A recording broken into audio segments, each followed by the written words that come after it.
kama kuna mmoja wetu ambaye amesema jambo ambao pengine imesikika ni kama sio mzuri sana, au ni watu ambao hawakuwa wanajua baba. Kila mtu ambaye amepitia kwa chuo kikuu cha baba anajua baba ni nani. Kwa hivyo kama kuna sauti moja ilisemwa na mtu ama mwengine kabla na baada ya kifo cha baba, mimi ningependa kumuomba nyote msamehe, tusahau.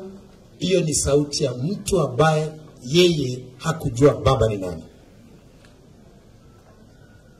Na hata Biblia ilisema wasamehe kwa sababu hawajui ile ambayo wanasema. Father, forgive them because they don't know what they are saying. Na nimesema hivyo ili nyinyi kama jamii, Mama Aida na wewe, kama mridhika kidogo, we are sorry. That was not meant to mean anything. Ni watu wanachukua microphone. Wewe unajua watu wakiongea wanasema mambo mengi wakati mwingine bila kufikiria, wakienda nyumbani wana regret what they said.